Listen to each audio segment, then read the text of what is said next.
Hey lovelies, it's Kate. Welcome back to another speed build. So I decided to build a mansion. This is the first build of 2020 on this channel, and I figured it would be amazing to kick off this year with a wonderful huge mansion because you guys know that I really like to build mansions. So after all the Christmas stress and New Year's, I just felt like taking a very small break. I felt a bit uninspired. I had no idea what to build, but now I'm back and I really enjoyed building this. Sometimes when you try to force to build something, you just feel like, okay, now I'm going to build because you feel like it, but then nothing comes out of it. I just think it's the best to not build and to take a break for a couple of days. So there was like a little gap between my last build and this build. I haven't built anything modern in a while. I don't know, I just focused on more rustic builds, traditional family homes, stuff like this, and I really enjoy this style again. There was a phase where I built many modern builds, and ironically, when I started my channel, I only built traditional rustic family homes, this kind of style. I never built anything modern, even though I really like this style. And then some of you asked me to build more modern stuff. And then I kind of discovered building modern stuff in The Sims for me. And then I built many modern builds. Maybe too many. I don't know, there wasn't a lot of variety going on. This was like in summer 2019, I guess. But now I'm back to a really healthy and fun mix, I guess. My builds were kind of Mediterranean and rustic and Cape Cod, I don't know, many different styles. And now we are back with a modern build. And I really hope that you guys will enjoy this build. So as always, this build is completely CC free. I just used a couple of debug objects. I also used the tool mod once again. I'm still working on the tutorial currently, and this build is still completely unmodded in the gallery. I know that I said this a couple of times now, but yes, it's completely unmodded in the gallery. You can grab this build from the gallery and you don't need the mod. I used a couple of fun tricks here as well. For example, this round shaped roof. And for this, I used just a foundation piece in combination with the Get Famous Pristine Pedestal. So there's an object in Get Famous called the Pristine Pedestal. You can just search for it in the search bar. And it's just a little surface. It's a little white cube. You could size it up or down, and I like to use it for lots of different things. As I said, it's a surface, so technically Sims could place something on top of it. You could even, I don't know, just make use of this function to place something on top if you want to be fancy and just decorate a bit. For example, some plants, I don't know, and I like to use it for some round shapes. And here in this case, I built a round roof, as you just saw. So at first I wanted to freestyle the shape. I wanted to have a round shape that's not perfectly circular, but then eventually I decided to go for a completely round shape, and for that reason I used a round rug, and you can use it as a stencil, as a guideline. Just place your rug and then you can place your little pristine pedestal or any other object all around the rug, and this way you can create a beautiful round shape. You have to practice this a little bit. If you're new to this, you have to activate the Sims 3 camera and you have to hold down the Alt key, hold your left mouse button and move your mouse, and you can rotate objects freely. I think I'm going to make a complete guide about these things, just all the shortcuts. I've made a tutorial about round shapes, but I think I want to make a guide if you guys would be interested, where I just kind of include all these shortcuts and little tricks and stuff, not just for creating round shapes, because I've talked about this before. Just kind of small little tricks, shortcuts, stuff that can be very helpful if you're into building. And here on the right side, I built some custom steps, and the cool thing about these steps is that you don't need any stairs for that. So when you place foundations like this, and if the height difference is only like one step, so if you increase or decrease the height, you only lower or raise your foundation one step in comparison to your other foundation piece, then your Sims don't need any stairs, so they can just walk up there. I also showed this in the very beginning of the video, so you guys know that it's actually functional. So that's very easy. Just place a foundation piece, make the other one only one step higher, and then your Sims will be able to walk up there. But as you guys know, we cannot place foundations right next to each other if they have different heights. So what you can do is you leave one gap in between them, you fill in the the gap using the terrain tools. You can apply a floor and it's not even visible that you use the terrain tools for this. It looks quite flawless. You can hide the edges a bit if the terrain is showing there, just some landscaping for example, and it looks really good. I think it's amazing that you don't need any stairs for these steps. They look very modern. You can create different shapes. You could even use a round foundation for this if you would like to. It's a lot of fun. I have actually shown this in a tutorial once, I think, in the cascading flower beds tutorial, I think. So if you want to learn how to do this, if you need an in-depth explanation, you can find this method in my cascading flower beds tutorial. I always link my tutorial playlist in the description box, so if you want to check that video out, you can do that. So let's talk about the garage down there. What I did was I started the whole build in the very beginning with the garage at the bottom. So if you want to do this, just build your room, just start with a room on your lot and then use the arrow to push it into the ground basically. This way you can find the correct level. It's very easy, so only the garage sits down there and the rest of the house is on one level on the regular height of the lot. So, and there's a fun thing about this garage. In the very end, I decided to dig a little tunnel underneath the house in the back. So in the front, it's just decoration, and I'm going to place a debug car there. You will see this later, but I then included a little tunnel in the back using the terrain tools, so your Sims will be able to access the garage from the back. And there I included just a little home gym. I really like to include garages, and I know that a lot of people hate this. I think you either love or hate garages in The Sims 4.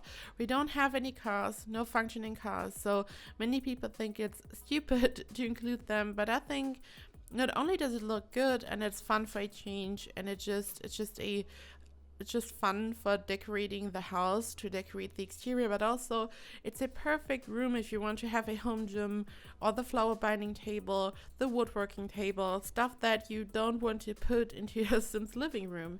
It's just like a perfect room for all these things. You can put a lot of stuff in there that you don't really have space for in your Sims house. If you don't really want to build a shed in the garden or anything, it's just a perfect place for these things. You can put a decorative car in the driveway and it looks good and it serves a purpose. But this is just me. I know that a lot of people are going to disagree, but here I felt like including a garage.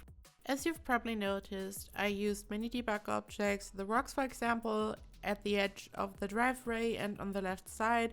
These are part of cats and dogs. I always recommend them because they sink in the terrain and it's very easy to work with them, so I can totally recommend them. The flowers are also a debug object, and here this huge round thing is also a debug object. It's part of city living, and I don't know if it's in the normal regular debug menu or if it's one of the environment objects, but it's a debug object and usually it's just a planting pot. So I sized this object up and then I placed it on top of the terrain because I had already raised the terrain in this area in the very beginning. I raised the terrain and then I just placed a couple of plants here and there and some of the cats and dogs debug rocks, but then I decided to use this object and I placed it on top of the terrain, and then I used the tool mod to lower this object into the ground, and this way I was able to find the correct position for this. So the plants that I'm going to place on top of this planting pot are technically sitting on top of the terrain. As I said, I'm already working on the tool mod tutorial. It's very simple and you can just use it for stuff like this because usually this is not possible. You could build a basement underneath this area, for example, and then you can place objects in the basement and raise them up. This is what I usually did, but sometimes this is not really working if you are using terrain, and also sometimes objects they look as if they are in some type of shadowy area. They just have a very dark color. It looks super weird. It's some visual glitch, so this is much easier. I can totally recommend you use the tool mod for these kind of things. And here I'm adding more pristine pedestals to the driveway and to the steps that I built in the beginning. And on the left side I placed a beige, reddish, brown floor underneath some of the pristine pedestals, and this is just a little trick. If you want to place objects like this on top of manipulated terrain, sometimes they are not really even, so you have some little steps in between your objects, and you can use the floor to actually manipulate the terrain. So if you place down a floor like this area will be completely flat. Of course, you could also use your flat terrain tool, but this is sometimes a little trick that comes handy depending on the situation and what you are building. And I just built this floor as a placeholder to flatten the terrain here, so I was able to actually build my pristine pedestal there. I just wanted to have like some type of little fence, a little curve there, and you could use the grass colored floor tile for this, but here I used a different color just so I would actually see where I placed my floor and I just know what's going on. And I just placed the pristine pedestal to have a little fence. As I said, I just wanted this area to look a bit more interesting.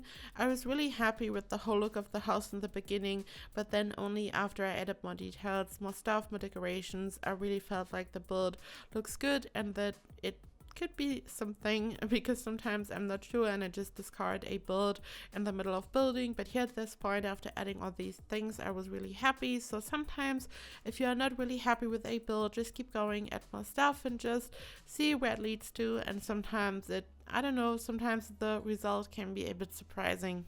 And here I added a round roof to my already round circular roof that I built in the beginning. So I created the round shape in the beginning, and then I decided to place a round regular roof in the center, right where I built my round flat roof. So this way I could just choose a different roof color. It just looks interesting, and I then decided at this point to use more pristine pedestals to just make this area completely round, to just kind of close it off, because in the beginning, as you saw, this area was open and connected to the rest of the roof, but here at this point I really wanted to have a closed perfect circle, so I used more pristine pedestals. And I think that the roof color that I used here is just a base game color, probably just a regular gray color. At first I wanted to include a glass roof, but then I didn't, so I only used these island living glass floors in some areas, so I would have at least some kind of glass roofs. And here I'm working in the back. I just added the windows, and in front of the windows I used the Get Famous wall decorations, and it looked super weird from the inside at first, so I used some huge curtains. So from the outside, the combination of the windows that I chose and the Get Famous wall decoration, it just looks very modern and interesting. The whole look and aesthetic almost reminds me of some mid-century modern build. I mean, not really, they have a completely different look, but the style just kind of reminds me of this. So then from the inside, as you will see later, I just noticed that it looks super weird. Like, I mean, it sounds weird, but it reminded me of a prison. It looked like prison bars from the inside. So I used some huge curtains to kind of hide this. So it didn't work as well from the interior as it did from the exterior, but in combination with the curtains, it then looked well. But you will see what I'm talking about later. So here I just added stuff to the exterior, and later on I'm going to work on the garden. I added a sunken area, area where Sims can sit in the garden, because I really wanted the garden to be just as modern. And now it's time to find a new random winner for the giveaway, because sadly the last winner never contacted me. Before Christmas I announced the winner of the giveaway. I decided to have a little giveaway because I reached 50k subs and I wanted to say thank you so much, and I wanted to give something back to you guys, but the winner never contacted me. Usually I would not even wait this long, just a couple of days. This has never happened before though, and I decided to give Erin a couple of extra days because of the holiday break. I know that a lot of people have been on vacation or something and they are on a holiday break or even extended holiday break, so I wanted to give the winner a little bit more time to contact me. Of course, I hope that the winner would maybe even contact me right before Christmas, so they would be able to enjoy the game over the holiday break for for example, but the winner never contacted me, and as I said, this has never happened before. So in my last video I mentioned this again, and I said that I would give Erin more time until January 2nd, but she never contacted me. So this is sad and good news. Sad news because of course it's sad that the winner never contacted me, especially if Erin should watch this at any point. I'm so sorry, but it's also good news because now one of you is going to win a expansion pack of your choice, so this is a good thing as well. So drumroll please, the new winner of this giveaway is Andrew Young. Congratulations, Andrew. And when I announced the giveaway in the original video at some point before Christmas, I was asking you guys to share what is your favorite part about Christmas, about this time of the year. And Andrew said, my favorite part of Christmas is going to the city and experiencing Christmas decorations and the such with friends and family. And I totally agree with Andrew. Christmas decorations in the streets are just wonderful, and friends and family are the most important thing ever. So that's just wonderful. Thank you for sharing this with us, Andrew. And I know it's already January and we all have enough of Christmas, but I didn't expect that we would have to find a new winner. So for the last time here, we have to talk about Christmas. So congratulations, Andrew. Please contact me. You can contact me on Twitter, Facebook, or Instagram, and you can also send me an email. You can find my social media links in the description box down below, and you can find my email in the info panel thingy on my channel. So please contact me within the next days. Congratulations. And for anyone who participated but hasn't won, don't be sad. There will be many more giveaways on this channel, and thank you to anyone who participated. But back to the build. Here I'm working on the garden, and as I already teased, I worked on a sunken area where your Sims can sit. I simply lowered the terrain, then I had no idea what to do with the edges. At first I also wanted to use the pristine pedestal to hide the steep terrain slopes, because you guys know that I don't like the look of them, but then I figured it would be best to simply use stairs. This is a very simple way to just hide the terrain. You can place a bush in the corner and it looks very good and very modern, and I then incorporated some wood floors so it looks a bit more inviting and warm. The stairs that I used are also made of wood, and so are the prison bar like wall decorations that came with Get Famous. So I then decided to also have a little bit of wood on the ground. The garden is really simple, kind of minimalistic. I used these lounging chairs on the left side so Sims could hang out. There's no pool, just a little fountain. I think I actually used a pool for this because it wouldn't let me place a fountain down there. You cannot place a fountain underneath anything, but there wasn't anything above the fountain, so I have no idea why it wasn't working. Maybe because I lowered the terrain. So I just used a pool for this and added these little fountain thingies. And here I'm finally working on the interior. So the interior is just as modern as the exterior, but it's a little bit darker. I once again incorporated a lot of wood. I didn't want to have some type of mid-century interior, and I also didn't want to have some really minimalistic interior, so I went for this style. This here is the area where Sims enter the house, and when your Sims enter the house, they are in the living room right away. At this floor at the bottom, the house isn't as big as the top floor, because at the bottom there's this kind of entrance area which belongs to the outside where Sims walk up to the house. So this area is a little bit more compact. I think it already shows when you look at the living room here. I always have these overly huge living rooms and interiors and generally open spaces, really big, but here it's a little bit more confined, I feel like, but there's still enough space. It's still big, it's still a mansion. I mean, it's like a running gag on this channel that I tell you guys it's not that big and then it actually is, but here I feel like it's at least a bit more compact when you look at the interior and how I placed the furniture in the living room. This is the kitchen. Here I again used lots of dark colors and wood. As I said, I wasn't going for this very bright minimalistic style, and here I incorporated some almost industrial looking elements. The kitchen is super modern and super fancy. I included some mirrors. The wall decoration, the backsplash behind the counter is a dine out object. It's just a wall decoration. You can just attach it to a wall, and it's a really cool trick to just use this object as some type of backsplash. If you use some really fancy wallpaper behind your kitchen or tiles or anything, you can just include another color. Here I just used the mirrors behind it, so I just have a really exciting wall behind the counters basically. I then had to push the counters a bit forward because they were glitching into the backsplash, so I just moved them a bit forward so it all looked nice and neat. I then added a couple of shelves and then moved them up a little bit using the Alt key because they were once again glitching into the backsplash, so it kind of was flickering, so I moved them up so it all looked nice. And the kitchen itself is very simple. It's not overly huge. I don't know, sometimes I have like 5 miles of kitchen counters. I didn't do that here. You have the counters in the back right at the wall, then some island counters, and the island counter area is also quite small. I just used 3 individual island counters, 3 bar stools, and that's it.